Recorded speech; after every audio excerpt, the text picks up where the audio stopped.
Welcome to the Ear for Fear podcast, the horror movie podcast that boils and ghouls and dead alike are screaming for. Don't be afraid to listen as Rick and the creeps bore their way into your brains, slither down onto your arteries, into your still beating hearts.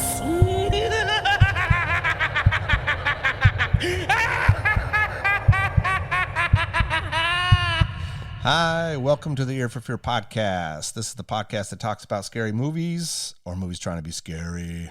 I'm Rick. Got Darren back in the house. What's up, man? What's up, Sleepy to the Dizzle? Not too much. Not too sleepy. Not too sleepy? Not today.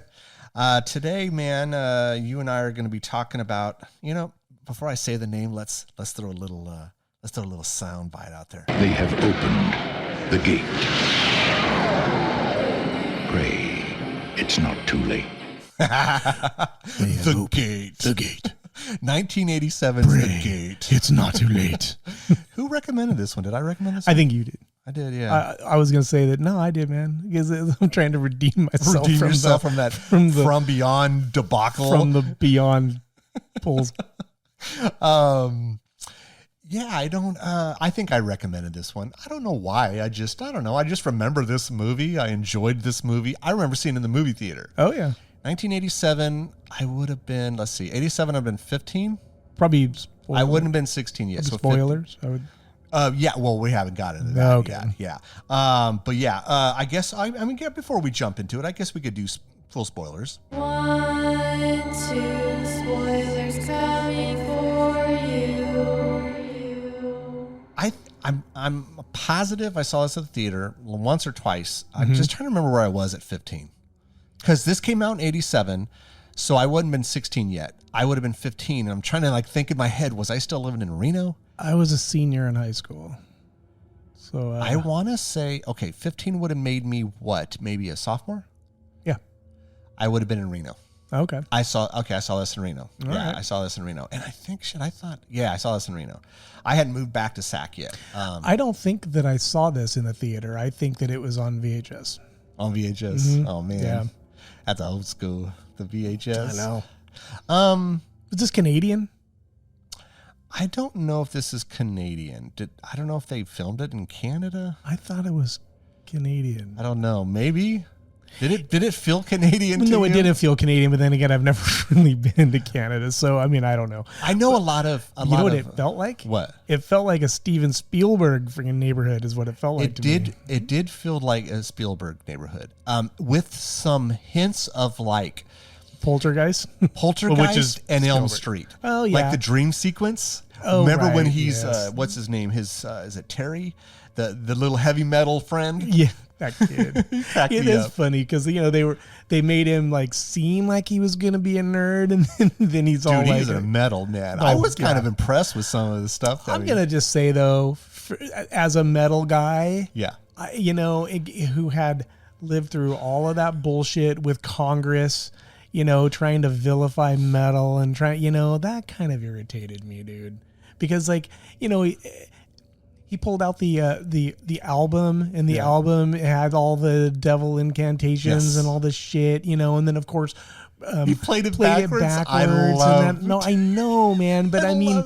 This is what Congress was trying to do, and this is what the whole rock and metal industry was trying to rage against. Is they're trying to claim that that heavy metal music is demonic and it's what's making kids kill themselves, as opposed to just the shitty home life that their parents made for them. Well, and if you think about it, in this movie, that is depicted, right? Yeah, absolutely. He comes home from his friend's house. His dad bails. Seriously. Like he went out of town. Yeah. It looks like there's garbage all over the kitchen. Oh, my God, Some half-eaten pizza. Didn't he pick up a piece and he started eating it. I'm like, dude. Yeah, and his mom had passed away the year earlier, right? Yeah. Yeah, I think that's what they had said. I think that mom had, because I think there's a scene where, let's run through the characters really fast. Stephen Dorff, which is hilarious, seeing Stephen Dorff at this is his first film. Yeah. He's like a hella young dude. Yeah. That was Glenn, right? Glenn. Yeah. And then Krista Den. I don't know who she plays. Al, which is his sister. Yeah. Glenn's sister. Terry, Yeah. which is the friend. Yep. You have the two sisters, the Lee sisters, and then Eric, which is kind of that quintessential douchey guy that's trying to hook up with Al, right? Right. And really, that's about it. A few other Yeah. things here and there, but so yeah. I mean, it's real simple, right? I mean, the premise of this is they accidentally release a horde of pint-sized demons from a hole in their backyard because the dad takes down the tree, right? Well, the tree didn't know because remember he's dreaming in the beginning, which was a little weird to me. Yeah, he's dreaming, and the tree. So he's up in his little tree fort. Yeah, and the tree gets struck by lightning. Yeah, the tree house. Yeah. The tree. Yeah. Because he's at the beginning when he's dreaming. Yeah, he goes through the house and there's all these weird things, and then he goes up to the tree house. Yeah. And I don't know what he had in his hand, but then the lightning hits it, and then the tree goes to fall, and then he wakes up. And he wakes up and he looks outside, and like there's like a tree service. They're cutting down the tree. Yeah. Which was, I mean, in Poltergeist, didn't they remove a tree? I don't remember. No, to build the pool. The tree. The tree came to life. Yeah, but I mean, there was multiple trees. I think. I don't know. They Anyways, didn't- yeah, no. But this did feel kind of like a poltergeist. It kind of. The dream sequences to me felt like Elm Street. Like there's a sequence where Terry is, like he wakes up and then he goes outside of the bedroom and he sees his mom in the doorway, and it had that Elm Street feel to me. Yeah, for sure. This was 87. It had a Elm Street Part 3 feel to me a little bit, and I'm trying to remember when it might have came out on the same time, 86, 87, 80, I can't remember. But I still liked this movie. There was some stuff that, but I mean, when we're 15 to 17 and watching this, it's a cool little flick when we're seeing, this is funny to me, man, Yeah. because there's when I lived through that decade, yeah. right? It seemed normal to me. That's just the way we grew up. I mean, just, the whole Gen X thing, both parents were always gone. They were either working or whatever. You just sort of fended for yourself as a kid, you knew where the kitchen was. And, most of the time if the, parents go out of town, they'd be like, oh, there's no parties, Yeah. And that'd be it. I mean, you just never really saw your parents. I mean, there was barely ever like sitting down to have dinner together as a family. It was none of that crap. You just living through that was normal, right? But then you get older and you're out of that and you start watching them 30 years later, 40 years later, you watch a movie that shows very much, and that was accurate. That was accurate as far as the way the family dynamic was. But it was so weird to watch it, dude. I'm going like, really, like, not an adult insight for that entire movie. They just bailed this big old house. They just bailed like, don't throw a party. Dude, within 5 minutes she had a raging not party. Not within 5 minutes, dude. Next scene. Next scene, they're crimping their hair to look like the freaking family poodle. Yes, I know. They're having like a raging party and they're doing that whole like light as a feather, stiff as a board. I know, dude. Within like no time, like parents were gone, and dude. There were a lot of I can relate to a lot of stuff. Now, I will say this. I will tell you this. Like, you are correct in the sense. So when I lived with my grandparents, we did dinner every night. Yeah. And we sat at the. I bet your grandparents. I see that. Absolutely, man. Now, when I lived with my parents, because I lived with my grandparents a lot. When I lived with my parents, dinner here and there, but not all the time. Yeah. And dude, we didn't have, like, when we were younger, we didn't have all the stuff we have now, dude. I was always out and I was playing sports, and I was dude. hanging out. We were 7 in the morning. We were out 7 or 8 o'clock at night. We were. When street lights came on. all I would do is pick up a phone at my buddy's house and you know, the old phones where you have to like the turn rotary. it. Yeah, the old rotary phones. And I'd call my mom, hey, I'm over at. Don't you hate when like you would mess up halfway through? Oh yeah. Fucking piss me off. It takes a lot of time to have to do that, dude. Oh my God, I'm so mad. And then I click the little thing. Oh, fuck. What's funny, dude, is you bring this up. I have this weird dream occasionally where I am in the 80s and I have to make a phone call, and it's an important phone call. And it's one of those old phones, and I keep messing up. Yeah. And I keep messing up. Yeah. And I keep messing up, and I can't dial out. Yeah. It's funny that you bring that up. Yeah. But I would call up my mom and say, hey, I'm over at Daryl's. I'm gonna spend the night, or I'll be home at such and such. And that was it. Like I didn't see her all day. Yeah. Yeah, man. At different times, dude. Different times. So it took me a minute to adjust to that, because there's like one part of my brain's going like, you fucking worthless parents. What the fuck's wrong with you? You know, and the other part of my brain's going, well, that's kind of the way it was.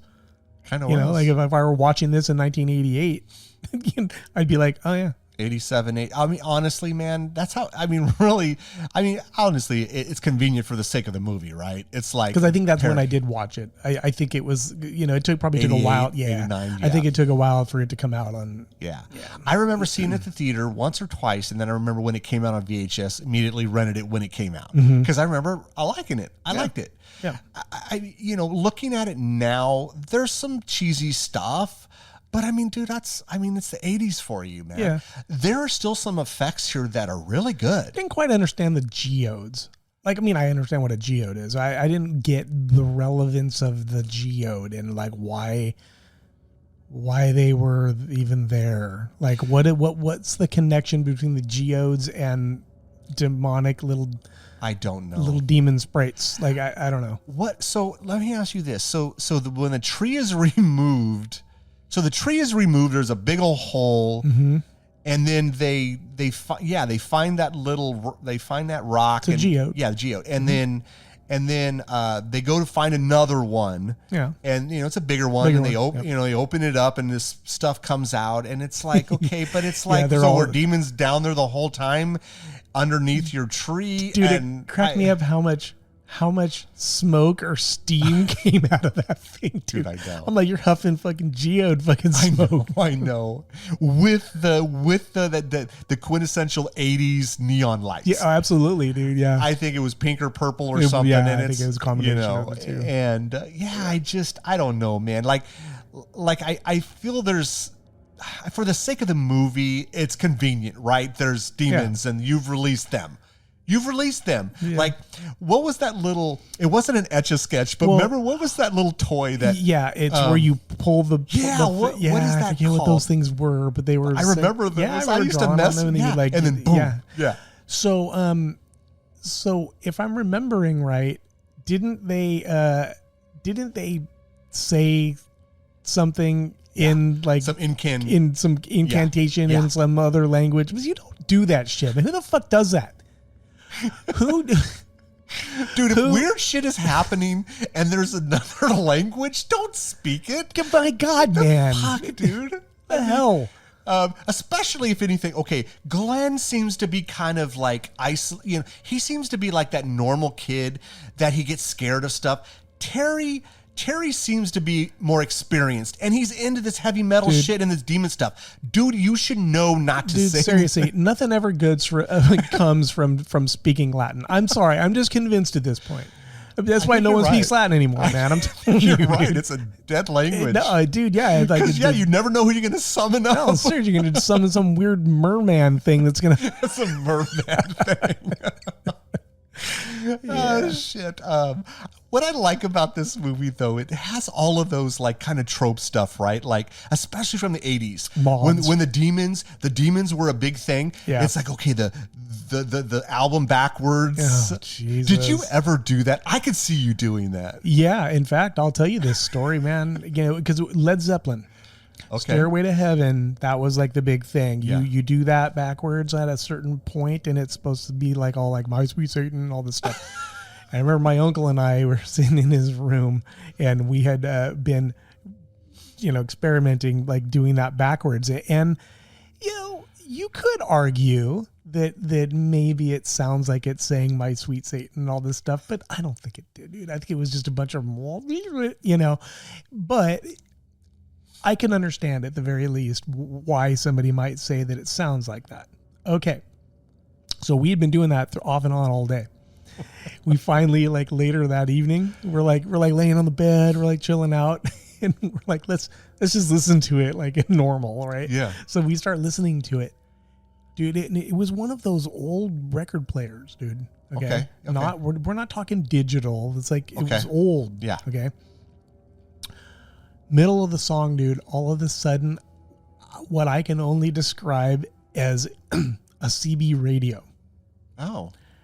Interrupts the song, dude. Like, in fact, I do not recall remembering hearing the song while this was happening. CB radio noise, and then all of a sudden this voice, I am not messing around. I am not. I know it seems like, okay, well, horror movie podcast, there's a story. No, I'm serious. This has been cemented into my brain. This voice comes on, and I don't know what it was. A guy. I don't know what in the hell he was saying, but it was kind of a deeper voice. But it was like all of a sudden this like music's going. All of a sudden music cuts out or down with all this like staticky sound, right? Oh. And then this voice comes on and starts saying a thing. Everything to like all of it was no more than maybe 2 or 3 seconds. But we're laying on the bed, man. We're vibing to the Stairway to Heaven. We literally froze, dude. Like our bodies were like paralyzed in fear. I mean, and neither of us wanted to get up and like turn the light on. I don't even think I did. I think I basically was like, no, I can't do it. And I think he finally jumped up and went, and we were freaked the rest of the night. We could not go to bed the entire night, dude. Like he was just freaked out over this thing. That's crazy. Probably just some. Were you smoking pot at this time? No, I was younger, dude. I think I was because for anybody who gives a crap, weird family thing. My uncle's like a year older than I am. I want to say I was in like 7th or 8th grade, maybe. Okay, so you weren't hitting the ganja yet? No, not at all. That wasn't. So wasn't you guys were tripping balls or something? No, we were not tripping balls at all, dude. It was like some white noise was coming through the friggin'. I don't know, the record player. Yeah, no, dude. Yeah, something. I mean, it was just interference or something. Could have been. Because if I remember right, that record player also had AM/FM. Oh, there you go. You know what I mean? So I think probably just something interfered. Yeah, something interfered. And it wasn't some demon you summoned. No, not for sure not. Yeah. But that was a story, man. And that happened, and at least back then it freaked me the fuck out. You didn't summon fucking some Cenobites or something. Right. We have such sights to show you. Cursed. That's funny, dude. That's hilarious, though. Man, I know. Yeah. Huh. That's cool. I don't know. I'm just always a sucker for the spinning the record backwards. I just think it's a cool little trope that you see in demon movies or something like that. It's always playing something friggin' backwards. What I think is awesome is that because that was such a major thing back then. Oh yeah. Right? Yeah. That some musicians actually did it on purpose. On Pink Floyd The Wall. There is a song on Pink Floyd The Wall and it's unmistakable. It absolutely does because again, this is going back when I was in high school. Yeah. I played that thing backwards, that particular song, and it literally says, "Congratulations, you have just discovered the secret message behind the wall." It says it just like I'm saying it. That's except for cool. It's whispery. He goes, "Congratulations, you have just discovered the secret message behind the wall." That's awesome. Yeah, and they did that intentionally. They started like it was like basically trolling. I could see people doing that. Yeah, because look, why not? Because this is the thing, man. When you are recording a legitimate album, you're putting all this time and energy into this thing. if you play it backwards and it happens to say something, dude, that is a happy accident. That's what I'm saying, That is man. not intentional, but and instead, But instead, you got to deal with a bunch of Karens. They can't fucking get their nose out of other people's business. They have to read into everything, you know? Oh, yeah. So why not lean into it? you know? it, yeah. Yeah. There's no such thing as bad publicity, man. Yeah, that is true. That is true. I guess we get back to the gate here. Okay, so look, man, they summoned demons, right? They did. You know what's interesting is at first it took a minute for like effects to start kicking in, but boy, when the effects team finally arrived, they did a damn good job, man. So it was funny, man, because I thought the demons looked really cool. They all looked the same, but I had no issue with that. No. And then I was like, they were damn, like the minion dude. They were little minion sprites. Yeah. They're supposed to look the same. And at first I was like, well, that's not like claymation. Like the big demon at the end, it's not. So what they did is they took, I wrote it down, dude. They had actors in rubber suits and they filmed it in a way and then they could transpose it. Oh. It looked pretty good. So it was forced perspective. Yes. Okay. There you go. All right. Now, I thought it was awesome. Remember the zombie dude that was in the... Oh, the wall? The wall. The story that Terry was telling him. Yeah. So remember he fell? Yes. And all of a sudden when he falls and hits the ground, it like... And then all these demons... Dude. Yeah, dude. That, from 1987 till now, that still holds up. Yes, it does. That's a damn good effect. Absolutely. Or when the little demon sprite's arm was stuck in the door and then it fell in little sperms. Yeah, little sperms. Yeah. No, dude, I mean, a lot... Like, even when Terry falls down the hole... And he's down there, and all of them like are coming out from these little, and almost like little hallways, little passageways. Yes, like little passageways like or something. And they're and they're all rolling up on when they're biting them, and I'm like, this still looks really good. Like, I mean, the fact that it's a rubber suit, because a rubber suit could look really bad. Oh, it could look really bad. It didn't. Not to mention, like, there's a scene where, towards the end, where where I don't know if it's the big demon comes through the floor and then it looks like hundreds of little demons. Yeah. If you think about that, Darren, that's a bitch to shoot because how many different suits did you have? Yeah. And then you have to shoot from different angles and heights and all this. I'm like, they put some time and energy into this. They did. They did. And it paid off, man. It did. I mean, I still think the effects really hold up. There are some effects that look really bad. Well, again, I think what happens is that this suffers from what most or all of those 80s movies suffer from, where you start viewing this shit on high def TVs and you start seeing obvious. Yeah.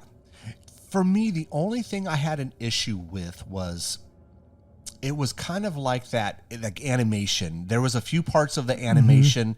It just looks bad. Yeah, it felt animated. It did. It felt. It just didn't. It didn't fit. There needed to be like a half a dozen additional frames in there to make it a little more fluid or something. But some of the other practical effects I thought were really good. Like there's a scene where it looks like something is coming out of the hole and then it's being sucked back into the hole. And I understand what they're doing. The reversing the effect. It's still a cool effect. Or when it looked like it was coming out of the hole up to the sky. Oh yeah. It was all like Twister, man. It was I thought, you could argue it was better effects than Twister. Yes. I mean, I thought that was kind of cool, man. Dude, for sure, man. I mean, a lot of these effects I thought worked. I mean, they did a really damn good job of it. I think my only... Better than Hellraiser. Yes. Oh, God, yeah.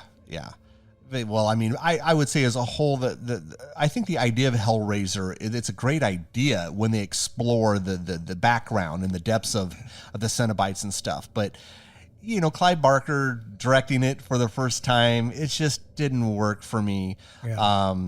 Speaking of which, they have a new Hellraiser movie coming out. Oh, God, do they? Yeah, they do. It's the female, actually, because I think, if I remember correctly, and Jake would be able to tell you this, the actual Pinhead is supposed to be a woman.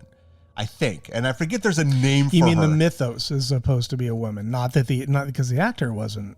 No, Doug Bradley. No. But in the actual story, I think the mythos was supposed to be a woman. Yeah, and I forget the name of it, and Jake could tell you. But there's a new trailer out. It looks okay. I wanted them to do like a series. That way you can get you do like 10 episodes, you can get into the depths of the story of what's happening, but whatever. Yeah.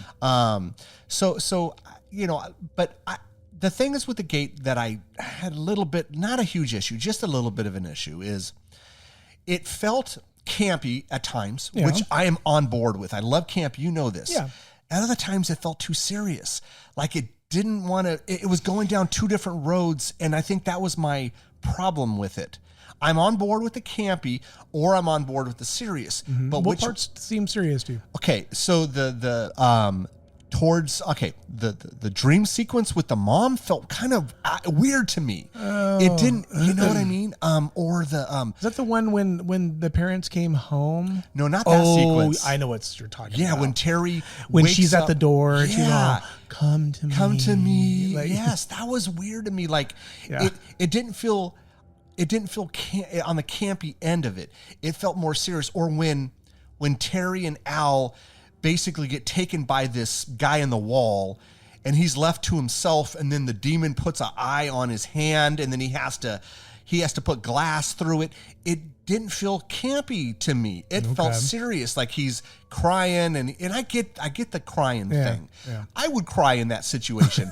Pretty sure I would too. But it didn't fit with what was happening. I guess that kind of stood out as a sort of like, I don't know, not really quite flowing with the vibe. Yeah, like I'm on the campy train or I'm on the serious train. But when you start to try to do both, then you lose me a little bit. You want to know what loses me on it? Yeah. What ultimately lost me? The part that I wish that it's the rockets, dude.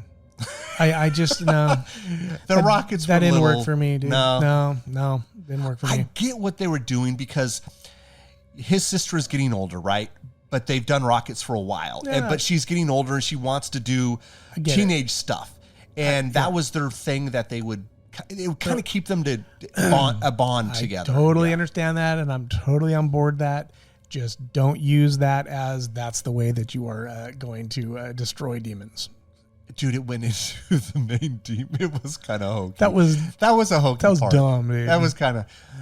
I will say this, and I'm not going to mention the words. What I've realized rewatching 80s movies, they throw out a lot of certain words that we cannot use these days. Very freely. Oh, yeah. And I think you know which word. I'm not going to repeat it. No, but they said it like 2 or 3 times. And I'm like, what? You cannot do that these days. No.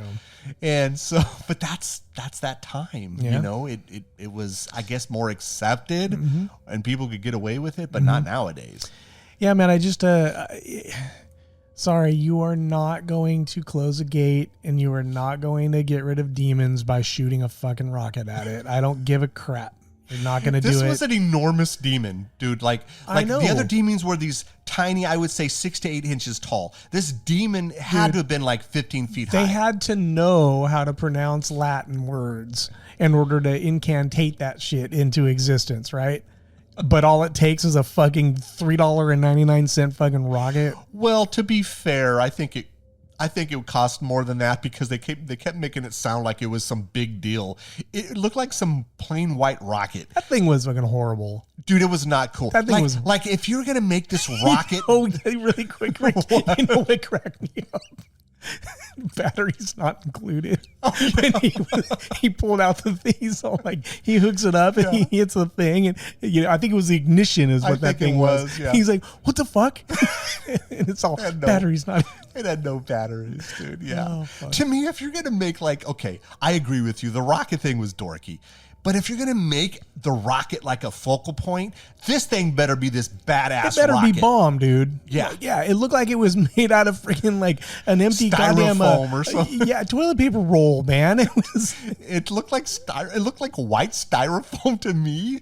And then when he shoots it into him and then it goes through. That's the only thing I had a real issue with. No, I mean, honestly, no, because I still think it's every movie we could watch, dude, we're going to find something. I still think it's a good movie that holds up. It does, for sure. What I really liked was it has that 80s feel, which you and I grew up in the 80s, man. I love movies that has that feel. Yeah. I loved the relationship between, Glenn and Terry.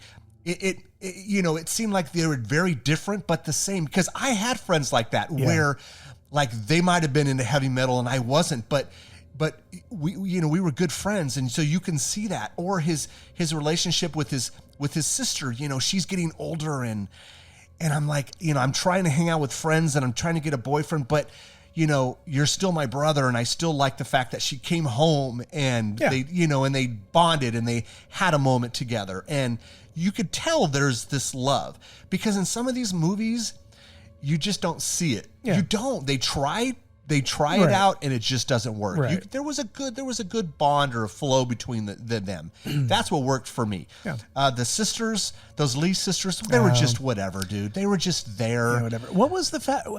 Remember during that one scene, like those three guys came out of the closet with the beer. What the hell are they even doing in the closet? I don't know.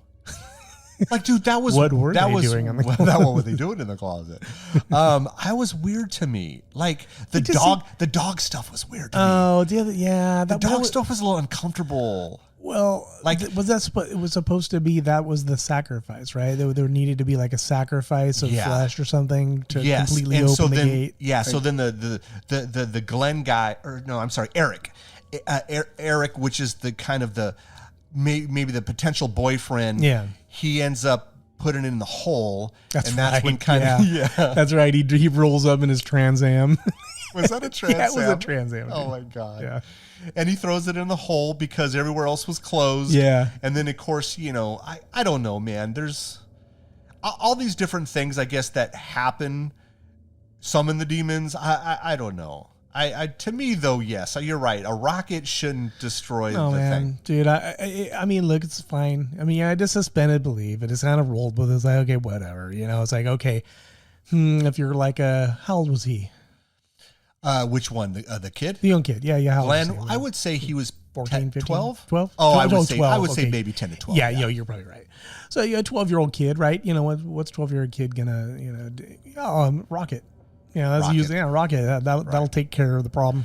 Now let me ask you this: do you think so when Terry had told him so I remember there was a scene where Glenn was talking to his dad, and his dad was telling him a story or something, or Glenn was like, "Hey, Terry says that when they built the house that someone died and they covered it up and they just and you could tell it frightened Glenn." Yeah. And then we see the guy coming out of the walls. Do you think it played on your fear?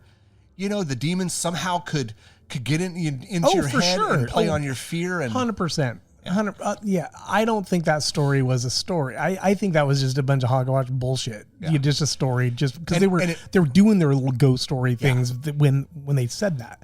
Yeah, I do. I think that because as demons do, they will exploit your, Yeah, they get all mentally crafty on you. Yeah. I mean, and that was cool. I like the old man. Like I said, I thought the demons. The ending for me, I don't know. It seemed to drag a little bit. Like Terry's gone and Al's gone, and he's by himself, and now he's got a damn eye in his hand, and it just seemed to drag on a little bit. No, it did. Like I felt like it needed to speed up to where you were getting to. Like I thought for sure it's like, okay, he deals with the eye in his hand, and I figured that that was it. Like, he was going to kill the demon, it'll close the gate, but it kind of kept going from there. Like it just too much of, and I think maybe that's where that seriousness I was talking about. Like it drug to being too serious within like about a 5 to 7 minute stretch. Yeah. Like, and then I don't know, man. Like, and then the rocket kills the big demon, and then it somehow closes up the hole or the gate. And then his sister and Terry are back. But the dog's back too. And the dog is back too. But that's the thing. But the house is all fucked up. The house is fucked up, dude. This ain't no weird science happy ending here where shit goes back. And I was like, how do you explain that to your folks? That's what I'm saying. And they end the movie with them just sitting on the porch all like, dude, the house is fucked up. There's like smoke coming out of the fucking house, man. I mean... And then I think don't they say a line like, do you think they'll notice? Yeah, they did say that. And I don't know, man. I mean, maybe like, was that like back in 1987, was that like the direct, or writers of this shit, was that like them trolling the generation in the moment? Maybe. like pointing out how ridiculous it is that parents these days, man, they're just nowhere to be found. They're AWOL. Dude, the sister was 15. She wasn't 16 yet. Yeah. Would you fucking leave No, the girl? hell no. Dude, No. Andrea's almost 18. No way in hell I would leave her to the house for 3 days. That's not happening. Well, okay, so Tiana's 19? 19, I 19, think. yeah. We would. We have. We just recently went to Carmel for a couple of days and essentially left. Okay, but Tiana is 9. Okay, let's get Tiana out of the equation. Shaylee is what, 16 now? Shaylee will be 16 in year. November, right? Yeah. Okay. You're not leaving Shaylee. There's no way in hell we're leaving Shaylee at. And let's say you guys had a son and he was 10 to 12. You're not leaving Shaylee. No way. It's not way is that happening. Absolutely not. No. Because I think you guys would come home and it would look like that friggin' house. No, it would look like that house. And I mean, when Tiana was 15, Shaylee was like 12. Yeah. Yeah, we had in-laws coming over and taking care of Dude, her. I'm telling you, man. Yeah, man. Yeah, it just, no. And I'm trying to remember. I'm pretty sure, we were probably left alone, for days. Well, maybe for a weekend or something. Dude, when I was 15 years old, 14 and a half, 15. Yeah, my parents left to France for 2 weeks. Oh my God. I had that place to myself and my sister, she's 3 years older. I think she was 19 at the time. I think she had moved out, dude. Okay. And I had that place to my fucking self. Are your fucking parents crazy? Dude, I had ragers there. Oh my God. I could totally dude, yeah. see you fucking doing that. Hell yeah. They were in France, dude. What the hell were they thinking? 80s, dude. They're just like, fuck it, we want to go to France. Fuck yeah, man. We'll just deal with the repercussions when we get back. Seriously, they're going to get their France on. One way or the other, get their France on, dude. That's funny, man.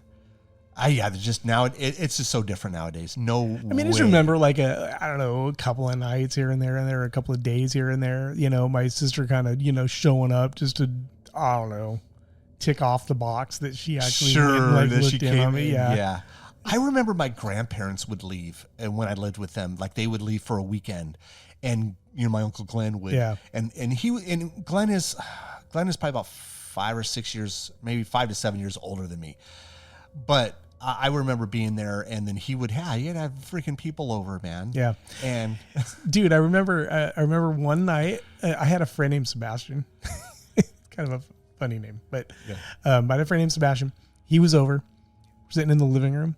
And we were baked out of course you were. And there was he had a joint sitting on the coffee table, and he had his Mountain Dew next to it. Okay. And my sister showed up randomly with her boyfriend, and her boyfriend was a dirtbag, dude. Oh yeah. Oh God. Yeah. His name was Michael Gard. It was a dirtbag. He was also like total druggie. Like he was all into coke and all kinds of shit. Oh my God. Yeah. We wouldn't come home for, I mean, it was like that kind of thing. Yeah. Anyways, he rats us out because I guess when my sister comes in, I was all, oh my God, and so then my friend picked up his Mountain Dew, a can or bottle, and put it on the joint over the top of the joint. Okay. Yeah. Okay. Right. Yeah. I would do that too. Yeah. So her boyfriend saw him do it and ratted us out in that moment. He leans over. He goes, "There's a joint under the." What a dick. Yeah. Okay. Now get this. No, it gets better, dude. So she comes over there and picks up the Mountain Dew thing and grabs the joint and takes it, and of course my friend, after that was all over with, that whole interaction, he's all like, am I going to get my joint back? I mean, cause you're not my sister. That was basically his kind of his, thought process on that. And I'm like, oh yeah, sorry dude. I'll buy some later and give you whatever, Anyways, so we decided, screw it. We're going to go. I think we decided we're just going to go to his house. So we head outside, and my sister's boyfriend comes out behind us and is all like, hey guys. And he gives us an even fatter joint of his own stash. What? Dude, okay, I don't understand what the hell that was. Well, the only thing I could think of was that in the moment that was him going, well, I have to sort of be in solidarity with my girlfriend.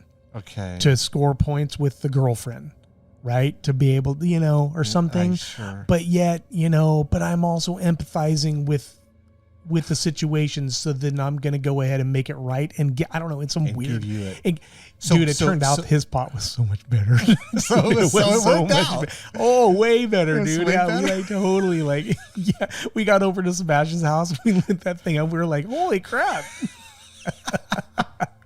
All right, so he wasn't so bad. No, but I never understood the message there. Like, Yeah. what was the guy trying to do? Probably what Like, you said. He was trying to gain points with Kim, and then Yeah, right. but then And then- still be kind of cool, like kind of hey, cool with the brother, Yeah, like kind yeah. of thing. Like I still got your back, man, but I Yeah. gotta, Yeah, maybe. yeah, dude. And seriously, man, about a year later, the three of us drove to Oregon. I had grandparents that live in Oregon. Three of us drove to Oregon.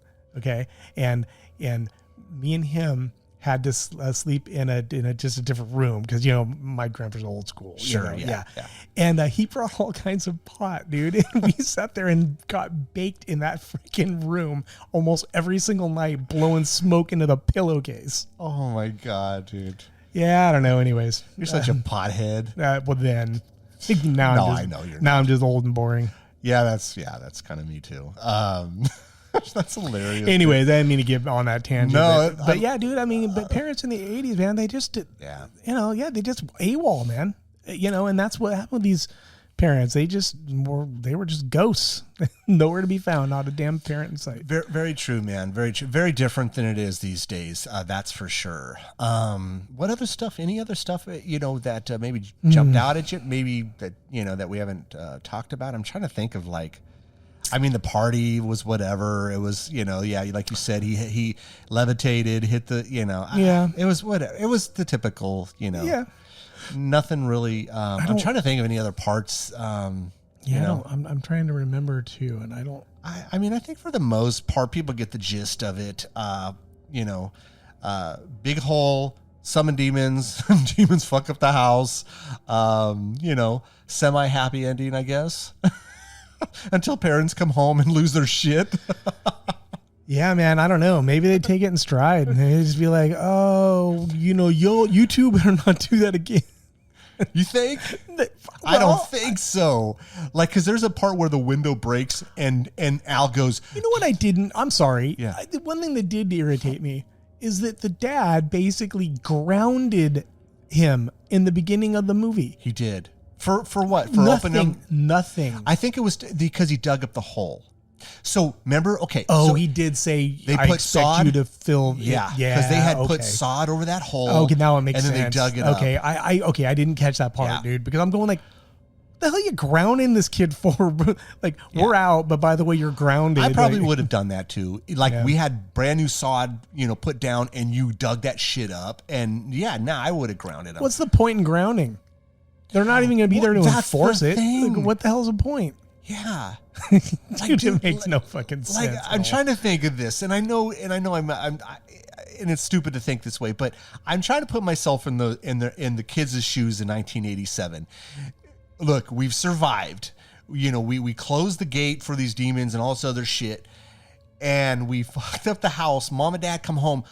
Darren, what story are you giving them? Yeah.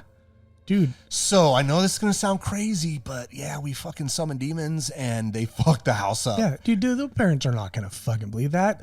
Those kids are going to get their ass whooped up and down for. Dude, I don't even know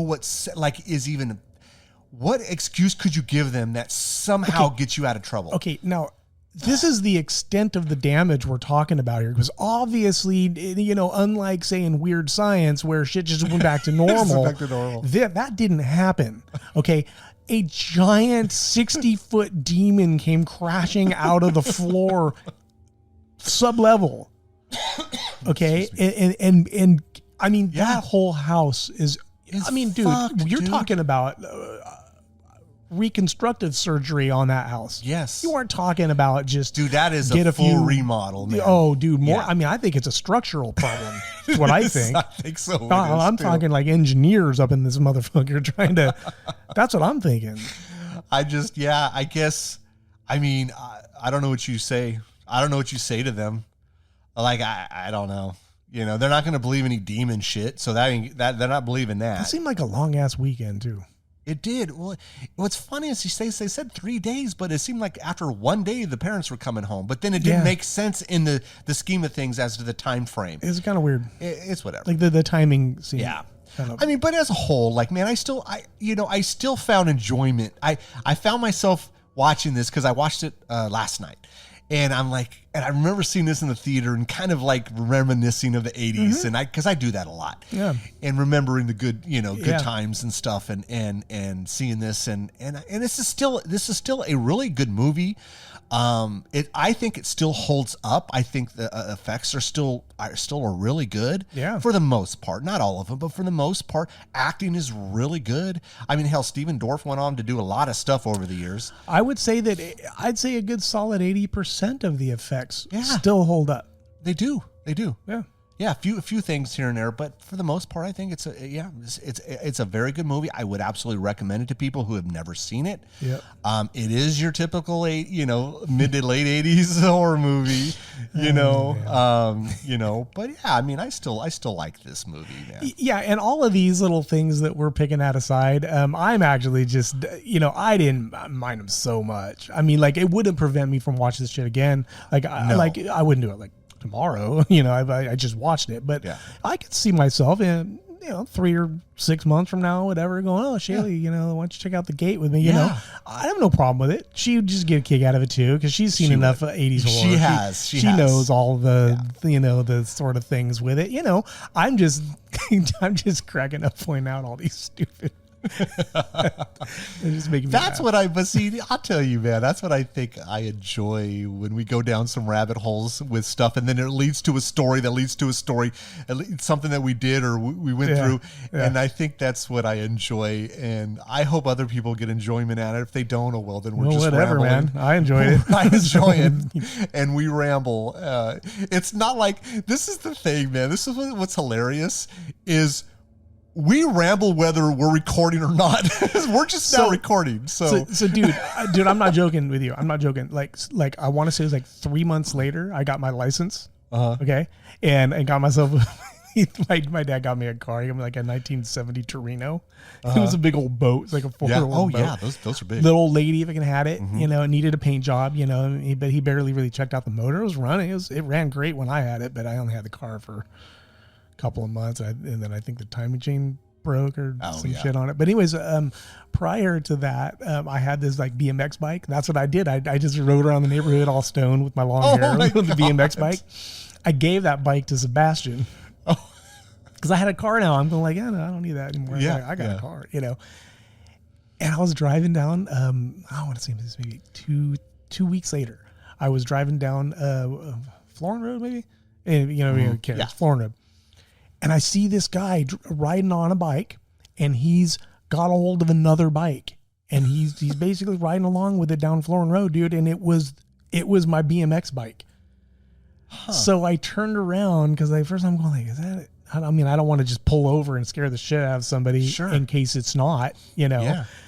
So I make my way all the way over to Sebastian's house, and I knock on the door. I'm all, dude, I think I saw the bike I gave you. Can you go in the backyard and check to make, and he like goes back there and he's like, yeah, man, dude, it's gone. He's like, somebody stole that shit. My gate's open.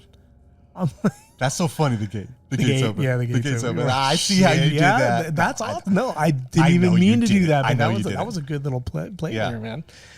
Yeah. And I just were going like, seriously, man. I mean, and then by the time all that happened, that guy was long gone. I have no idea where it was, but it's just something I was thinking about. That's pretty funny. We were talking about random, and I'm all like, what was I doing after? After that whole parents went to France thing. Yeah, that's hilarious. Yeah, dude. That's pretty funny. Yeah. Hey, man, it's somehow morphed into the, it's relevant to the movie The Gate. I mean, Someone went through his gate, took the bike, and then left the gate open. Yeah. The only difference is there were little demons that were coming out. You know? So, anyways, man, that's the gate. That's the gate. Anything else, man? No. I think we hit on just about everything. Yeah. No, I think it's a good solid 80s movie. I think so I don't too. think people would be really disappointed. I don't really see what there's to be disappointed about. No. No. Cool, man. Well, thanks again for coming out. Appreciate it. Yep. Everyone who is who sat around and listened to us ramble, we appreciate it as always. And I don't know, everyone, take care. You listened all the way to the end. We appreciate that. Don't forget to follow us on Instagram at Ear for Fear Podcast, Twitter at Ear for Fear, and subscribe to our YouTube channel at Ear for Fear Podcast. You can also check out our website, earforfear.com. There we list news and events. We're available on all the main platforms, so make sure you tell a friend. We hope you come back and get an earful.